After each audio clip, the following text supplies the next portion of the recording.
నమస్తే. ఇన్నాళ్ళు నన్ను సపోర్ట్ చేస్తూ, ఎంకరేజ్ చేస్తూ మీ ప్రేమని నాకు అందిస్తున్న ప్రతి ఒక్కరికి కృతజ్ఞతలు.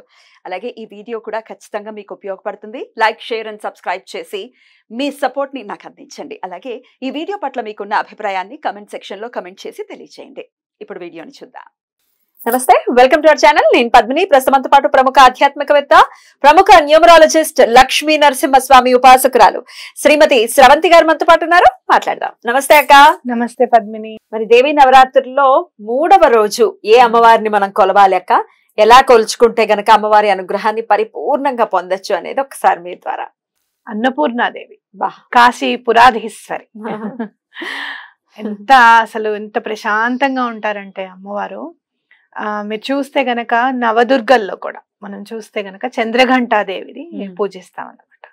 చంద్రఘంటాదేవి అమ్మవారిని పూజిస్తే ఏంటి అని అంటే గనక మనకి కాన్ఫిడెన్స్ వస్తుంది, అలాగే ధైర్యం ఉంటుంది.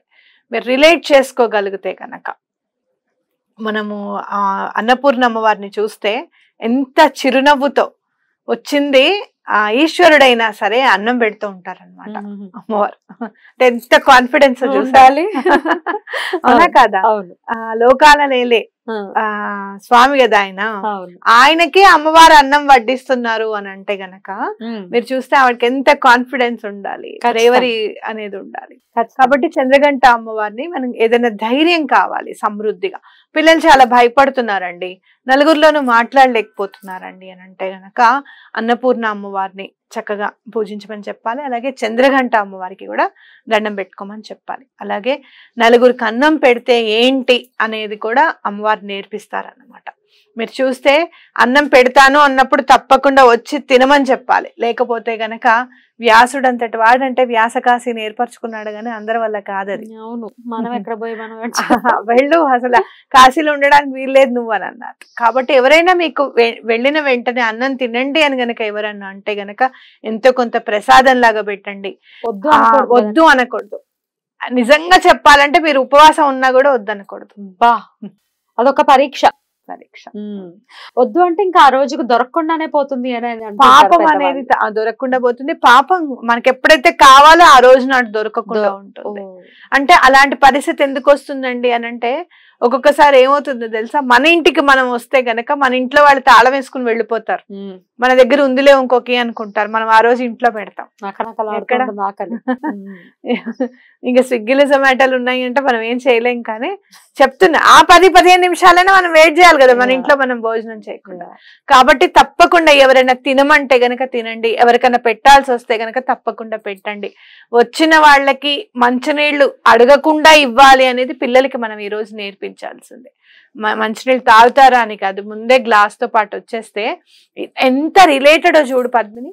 మనం ఇందాక మనం చదువుకున్నాం చిన్నమస్తాదేవిని దశమహావిద్యల్లో చిన్నమస్తా అమ్మవారిని మనం పూజిస్తాం ఇవాళ. ఇప్పుడు ఈ రోజు నాడు అన్నపూర్ణ అమ్మవారిని, చంద్రఘంటాదేవిని దశమహావిద్యల్లో చిన్నమస్తా అమ్మవారు. చిన్నమస్తా అమ్మవారు రాహుని రూల్ చేస్తారు. బాబా, మీరు ఇంటికి వచ్చిన వాళ్ళని ఎవరినన్నా సరే అడగకుండా ముందు మంచినీళ్ళు ఇస్తే మీ జాతకంలో రాహు కరెక్ట్ గా నిల్చుంటాడు. అంత రిలేట్ అయి ఉంటుంది చూడాలి. కాబట్టి తప్పకుండా ఇది చక్కగా ఫాలో అవ్వండి. అలాగే మీరు చూస్తే గనక చాలా మంది పిల్లలు, మగపిల్లలైనా సరే వాళ్ళు మగపిల్లల్ని ఇష్టపడటం, అలాగే ఆడపిల్లల్ని ఇష్టపడడం, ఇలాంటివి అకృత్యాలన్నీ కూడా రాహు వల్లనే జరుగుతుందన్నమాట. చిన్నమస్తా అమ్మవారిని గనక పూజిస్తే పిల్లలు అందులో నుంచి బయటికి వస్తారు అనేది గుర్తుపెట్టుకోండి. ఓకే, అలాంటివి ఏవి కూడా, అలాంటి ఫ్రెండ్షిప్ కూడా అవ్వకూడదు. అయితే అది విపరీతమైనటువంటి పరిస్థితి కదా, నేచర్ కి విరుద్ధం. విపరీతాలన్నీ చేయించేది రాహువే. అదే నేచర్ కి విరుద్ధంగా చేయించేయటం. రాహు కంట్రోల్లో ఉండాలి. కాబట్టి తప్పకుండా మీరు ఇది గుర్తుపెట్టుకోండి. చిన్నమస్తా అమ్మవారిని గనక పూజిస్తే ఇలాంటి విపరీతాలన్నీ కూడా ఉండవు అనేది ఖచ్చితంగా గుర్తుపెట్టుకోవాలి. అయితే దశమహావిద్యలు మాకు తెలియదు అనుకున్న వాళ్ళు అట్లీస్ట్ ఒకసారి తలుచుకుని దండం పెట్టుకోవచ్చు కదా. అసలు చిన్నమస్తా అమ్మవారు అంటే ఎవరో చూడండి, మీకు అర్థమైపోతుంది. అప్పుడు కాన్ఫిడెన్స్ ఎక్కడి నుంచి వస్తుంది, ఈ 3వ రోజు మనం దండం పెట్టుకుంటే బ్రేవరీ ఎక్కడి నుంచి వస్తుంది, కాన్ఫిడెన్స్ ఎక్కడి నుంచి వస్తుంది అనేది ఖచ్చితంగా మీకు అర్థమవుతుంది అనమాట. ఓకే, చిన్నమస్తా అమ్మవారి గురించి చదవండి. చదివితే మీకే తెలుస్తుంది. మీరు చూస్తే కనుక శ్రీపాద శ్రీవల్లభుల చరితామృతంలో కూడా చిన్నమస్త అమ్మవారి ప్రస్తావన ఉంది. ఆయన ఎక్స్ప్లెయిన్ చేశారు అమ్మవారు ఎలా ఉంటారు ఏంటనేది ఆ చరిత్రలో ఉంటుందన్నమాట. తప్పకుండా చదవండి. చాలా చాలా వైభవపేతంగా త్రిపురాంతకంలో అమ్మవారు కొలువు తీరి ఉన్నారు. అవును, చిన్నమస్త అమ్మవారు ఎప్పుడైనా వెళ్ళినప్పుడు దర్శించారు. చాలా అసలు చూస్తేనే అర్థమైపోతుంది అమ్మవారు ఎంత పవర్ఫుల్ అనేది. అక్కడ నుంచొని దండం పెట్టుకుంటే అవ్వని పని అంటూ ఉండదు అనమాట. చాలా బాగుంటుంది. ఇక అన్నపూర్ణాదేవి విషయానికి వస్తాక ఏ రంగు వస్త్రాన్ని అమ్మవారికి సమర్పించాలి, నైవేద్యం కూడా అమ్మవారికి ఏది పెడితే అమ్మవారి ప్రీతికి పాత్రలు అవుతాం? అమ్మవారు నీలం రంగు చీరను అమ్మవారికి సమర్పించడం చాలా మంచిది.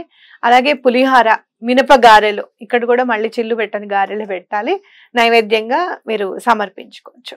అలాగే మల్లె పువ్వులు ఇస్తే చాలా మంచిది. అమ్మవారికి చాలా ఇష్ట ప్రీతిపాత్రం అంట. తెల్లగా ఉంటే కూడా ఇష్టం అన్నపూర్ణ అమ్మవారికి ఏవైనా కూడా పదార్థాలు, కాబట్టి అవి సమర్పించండి. అద్భుతం. అయితే ఇక స్విచ్ వర్డ్ రూపంలో కూడా మీరు చెప్తూ ఉన్నారు కాబట్టి ఏ స్విచ్ వర్డ్ ని ఆ రోజు 3వ రోజు ఖచ్చితంగా నిరంతరం మనం ధ్యానించుకుంటే అమ్మవారి అనుగ్రహాన్ని పరిపూర్ణంగా పొందొచ్చు అనేది కూడా ఒకసారి చెప్పండి. ప్రణవ రూపిణి, హ్రీంకార రూపిణి, సచిదానంద రూపిణి, మణిద్వీప వాసిని, నిత్యం నమామ్యహం. బా, ఎంత బాగుందో. ఓకే, దీని అర్థం ఏదైనా చెప్తారా? ప్రణవ రూపిణి అంటే ఓంకారం, మనకి ప్రణవ నాదంగా మొదట వచ్చిన నాదంగా మనం గమనిస్తాం కాబట్టి అదే మనకి తెలుసు కదా. ఆ రూపం అమ్మవారిది. అంటే హ్రీం అనే మనకి అక్షరం ఉంది కదా, బీజాక్షరం ఉంది, ఆ రూపం కూడా అమ్మవారిది అని చెప్పి. అలాగే మణిద్వీప వాసిని, అమ్మవారు మణిద్వీపంలో ఉంటారు. సచ్చిదానంద రూపిణి అంటే మీకు ఆనందమా లేకపోతే కోపమా ఏమి అసలు ఏదనేది మనకు తెలియదు అనమాట. ఆ సచ్చిదానంద రూపిణి ఎప్పుడు కూడా అమ్మవారి దీపం జ్యోతి మీరు చూస్తే గనక అలా వెలుగు ఉంటుంది, నవ్వు ఉంటుంది, అన్నీ ఉంటాయి. ఆ రూపంట అమ్మవారిది సచ్చిదానంద రూపిణి. అలాగే మణిద్వీప వాసనకి ఎప్పుడు కూడా నిత్యం నా నమస్సులు తెలియజేస్తున్నాను, అమ్మవారికి నమస్కారం పెడుతున్నాను అని అర్థం అనమాట. ప్రణవ రూపిణి, హ్రీంకార రూపిణి, సచ్చిదానంద రూపిణి, మణిద్వీప వాసిని, నిత్యం నమామ్యహం. చాలా చాలా బాగుంది. ఇది ఇంకా పూజ చేసుకోనియకపోనియండి ఎవరైనా చదువుకోవచ్చు కదా? ఎవరైనా చదువుకోవచ్చు. ఎన్నిసార్లు చదవమంటారు? 108 సార్లు చదవమని చెప్తాను. 108 సార్లు చక్కగా చదువుకోండి. అమ్మవారు అసలు ఒక్కసారి చదివిన తర్వాత అమ్మవారి ప్రెజెన్స్ తప్పకుండా మీ ఇంట్లో మీరు గమనిస్తారు. ఆ కూల్ బ్రీజ్ అనేది తప్పకుండా తెలుస్తుంది మీకు. రైట్ అక్క. దీనికి ఏమైనా నియమాలు ఉంటాయా ఈ స్విచ్ వర్డ్ కి? అంటే సాధారణంగా అయితే నాన్ వెజ్ తినకూడదు, అది అందరూ గమనించాలి. 9 రోజులు బ్రహ్మచర్యం పాటించాల్సిందే ఎటువంటి పరిస్థితుల్లోనూ. మా వాళ్ళు తింటారమ్మా మేము వండొచ్చా అంటే అట్లాంటివన్నీ పెట్టుకోవద్దు అసలు పొరపాటున కూడా. ఉల్లిపాయ వెల్లుల్లిపాయ కూడా తినకూడదు. ఇవన్నీ ఈ 9 రోజులు పాటించాల్సిన నియమాలు అనమాట. రైట్ అక్క. సో ఈ నియమాలు పాటించాలి. బ్రహ్మచర్యం, నాన్ వెజ్ తినకపోవటం ఇవందరూ డెఫినెట్ గా చేయాల్సింది. ఇంట్లో వండటానికి కూడా చాలా బ్యూటిఫుల్ గా మాకు ఎక్స్ప్లెయిన్ చేశారు. Thank you so very much అక్క. నమస్తే.